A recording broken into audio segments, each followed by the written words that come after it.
السلام علیکم یاد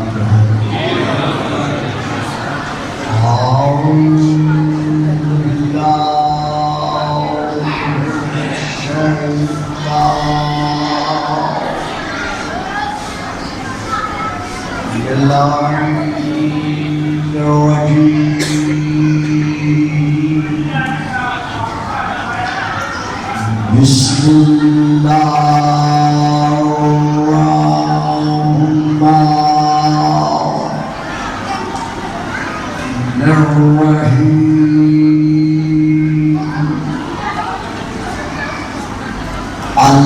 الحمد للہ الذی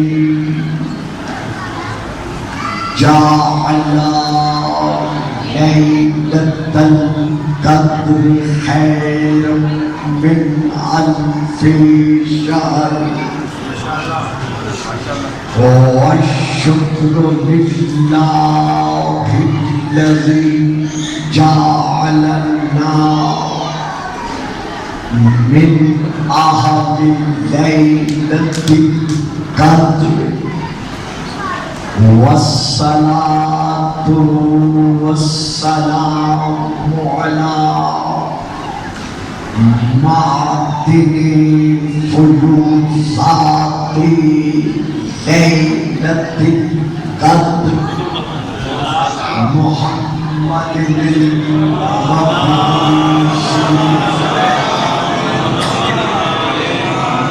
قبل ليلة القدر وعلى جواهره الى ما ظهر في ليلة القدر ثم الصلاة على آله الذين هم محال كتاب الله المنزل في ليلة القدر بل هم كتاب الله الناطق المنزل في ليلة القدر وعلى شدتهم الذين هم أوراق كتاب الله الذي نزل في ليلة القدر لاقتباسهم المعارف من مشكاة ليلة القدر أما بعد فقد قال الله تبارك وتعالى الذي خالق ليلة القدر في كتاب القدر أستكبرت أم كنت من العالين صلى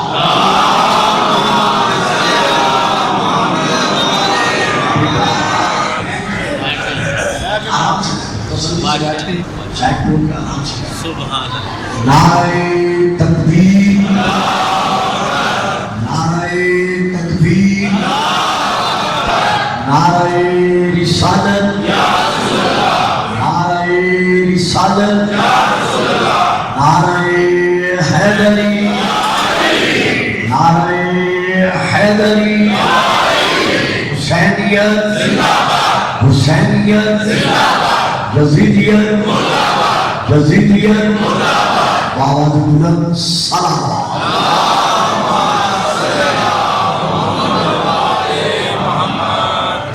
صاحبان علم و معرفت و محبت و مودت، میں نے اس وقت آپ کے سامنے سورہ سواد کی سورہ نمبر 38 کی آیت کی تلاوت کا شرف حاصل کیا ہے۔ اس آیت کو اس وقت موضوع سخن اس لیے قرار دیا گیا کہ ان دنوں میں کچھ حضرات کی جانب سے ایک سوال اٹھایا جا رہا ہے، اور وہ یہ ہے کہ جب تاریخ اسلام کے مطابق رسول خدا کا ظہور وہاں جہاں اٹھایا جا رہا ہے سوال، وہاں لفظ ولادت ہے، میں نے ظہور کہا ہے۔ جب تاریخ اسلام کے مطابق رسول پاک کا ظہور یعنی ان کے نزدیک وقت ولادت، یوم ولادت سن 1 عام الفیل 12 ربیع الاول تاریخ عامہ کے مطابق اور 17 ربیع الاول تاریخ خاصہ کے مطابق یوم ظہور سن 1 عام الفیل یعنی ہاتھیوں والا پہلا سال۔ تو جب تاریخ سے یہ ثابت ہے کہ سیدہ آمنہ سلام اللہ علیہا کی آغوش مبارکہ کی رسول پاک زندت کی اس تاریخ میں، تو پھر شیعہ حضرات کا یا ان کے ساتھ ساتھ بریلوی حضرات کا اس عقیدے پر کام رہنا کہ جناب آدم نے اللہ کی بارگاہ میں اپنی معذرت قبول کرانے کے لیے وہاں ہے توبہ، اپنی توبہ قبول کرانے کے لیے رسول پاک کا واسطہ کیسے دیا؟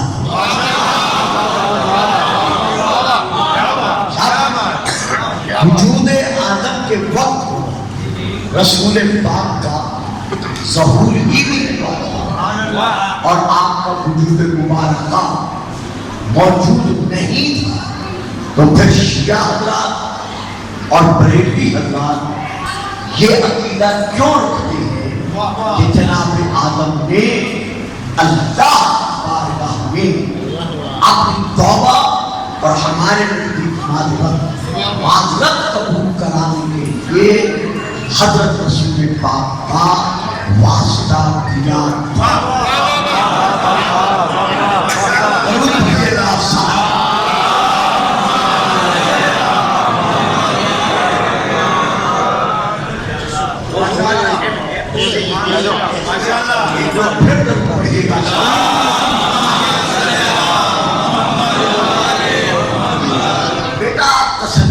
بیٹھ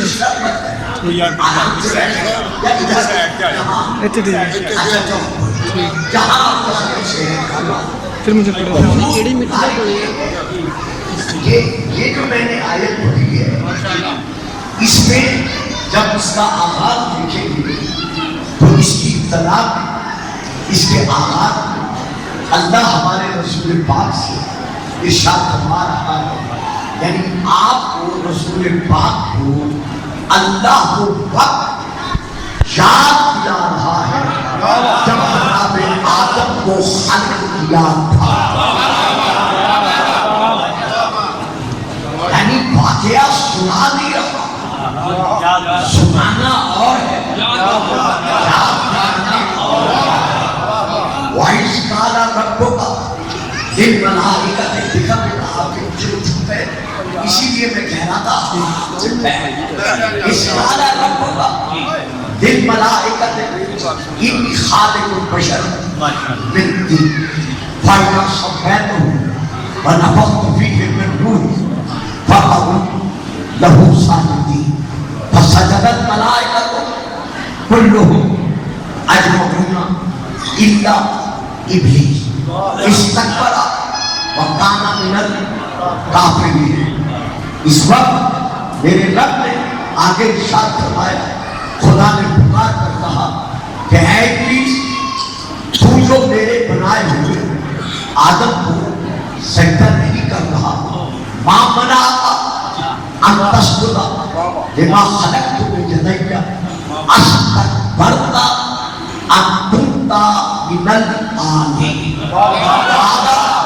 انا خیر منہ خلقتنی من نار وخلقتہ من طین قال فاخرج منها فإنك رجيم وإن عليك لعنتي إلى يوم الدين.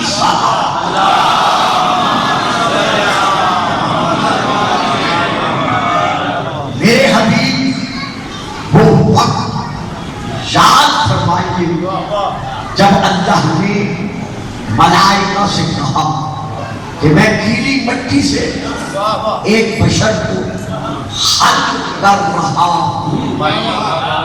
جب میں اس کے پتلے کو، اس کے ڈھانچے کو، اس کے ڈھانچے کے نو پلک کو سوار چکوں گا ونفخت فیہ من روحی، اور اس میں میں اپنی روح پھونکوں گا.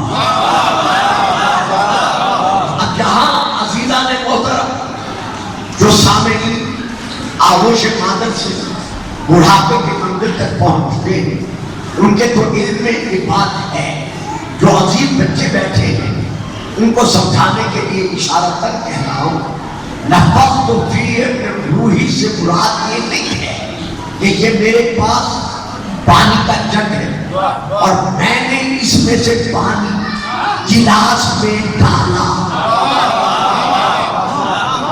تو یہاں کیا کہا جائے گا کہ گلاس میں جو پانی ہے یہ جگ کے پانی میں سے ہے. تو پھر وہ گلاس کا پانی اور جگ کا پانی کیا ہو جائے گا؟ ایک ہو جائے گا. جب وہ ایک ہو گیا تو یہ پانی اور وہ پانی ایک دوسرے کے شریک ہو گئے. جبکہ اللہ لا شریک ہے. اللہ خود لا شریک ہے. اللہ کی روح میں سے روح نکال کر آدم میں نہیں ڈالی کیونکہ اللہ تو خالق الارواح ہے. اللہ کو روحوں کا خالق ہے. اللہ کو روح کو خالق کرنے والا ہے. پھر اللہ نے پھر روح بھی کیوں کہا؟ یعنی اپنی روح میں سے میں اس میں اپنی روح پھونکوں گا. یہ کیوں کہا؟ اللہ نے اپنے بنائے ہوئے خلیفے کی روح کو نسبت دینی تھی اپنی ذات کے ساتھ. بچے چپ کر گئے ہیں، میں دیکھ رہا ہوں. ویسے آپ سارے بچے سامنے بٹھا دیے، خود کے بیٹھنا چاہیے تھا. دیکھیے بات سمجھنے کے لیے ہے اللہ لامکان ہے. ہے نا لامکان؟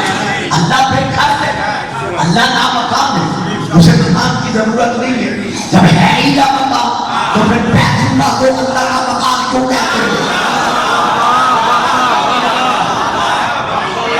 اللہ مکان کا محتاج نہیں ہے، نہ جسم ہے نہ جسمانیت ہے. اسی لیے مکان اور مکانیت کا اللہ محتاج نہیں ہے. تو جب محتاج نہیں ہے تو پھر بیت اللہ کو یعنی اللہ کا گھر کیوں کہتے ہیں؟ اللہ کا مکان کیوں کہتے ہیں؟ صرف اس لیے کہ اللہ اسے اپنی ذات سے نسبت دے کر اس کی تعظیم بنوا رہا ہے کہ جو گھر تم بناتے ہو وہ اور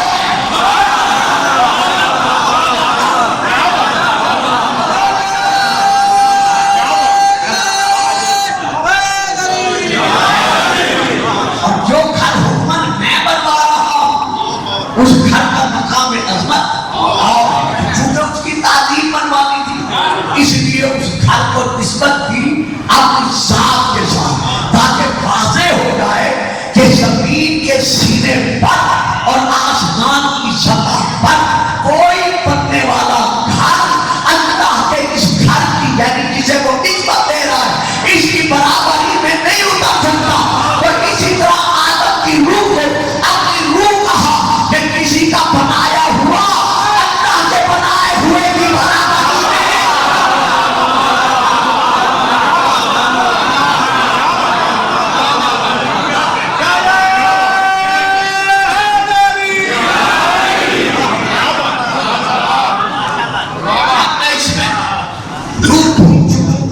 اس کی نو کو پھلک میں سوال چکوں نفخت فیہ من روحی فقعوا لہ ساجدین، بس اسی وقت تم اس کو سجدہ کرنے کے لیے چھوڑ جاؤ۔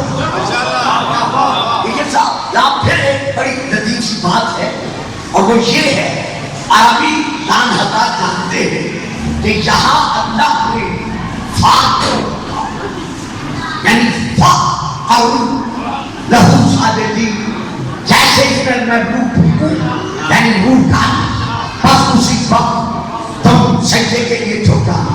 یہ کیوں نہیں کہا وقعوا لہ ساجدین، جیسے میں اس میں روح پھونکوں تو تم اور تم سجدے کے لیے جھک جانا۔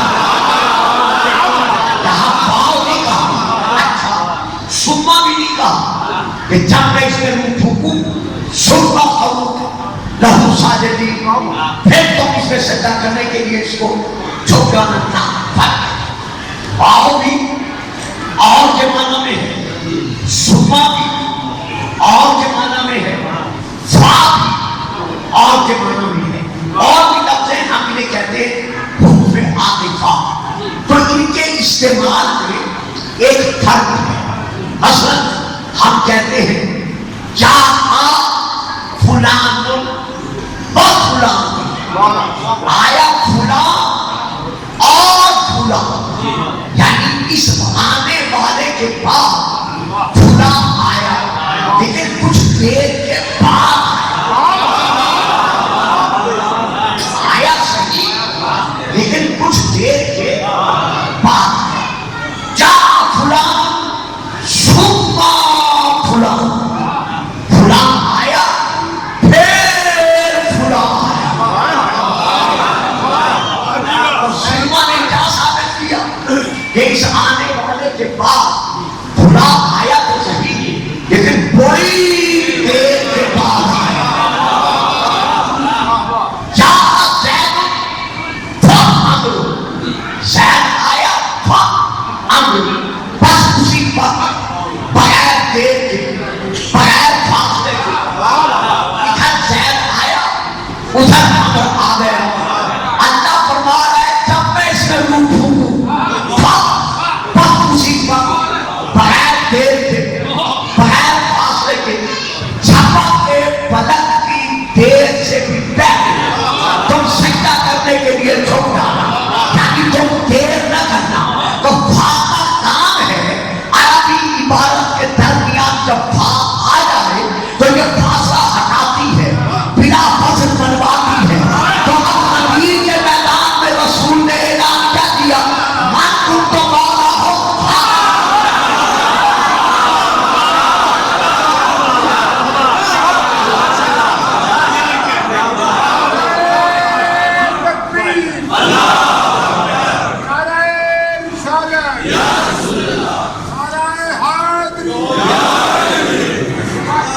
یعنی ہم سے یہ سوال کیا جانا کہ آپ حضرت علی کو رسول پاک کے بعد بلا فصل خلیفہ کیوں مانتے ہیں؟ بھائی ہم کہاں مانتے ہیں؟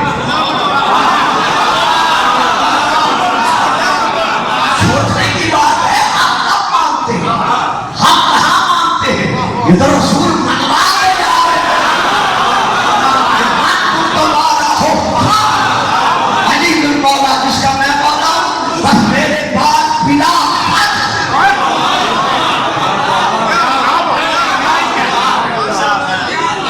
کیسے میں اس میں روح پھونکوں؟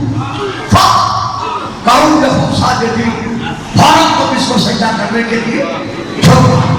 سب کے سب ملائکہ کلو اجمعون، سب کے سب چپ گئے الا ابلیس، سوا ابلیس کے۔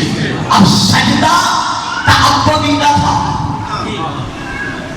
یعنی عبادت والا نہ تھا، یا آسان لفظوں میں آپ نے کیا کروں، یعنی سجدہ معبود بنا کر نہیں کرایا جا رہا تھا، بلکہ سجدہ تعظیمی تھا کہ اللہ نے جسے خلیفہ بنایا ہے اس کو تعظیمی سجدہ کرو۔ اس سجدے کو کہتے ہیں سجدہ تعظیمی۔ تو اس سجدہ تعظیمی کا شیطان کیا بنا؟ ابلیس کیا بنا؟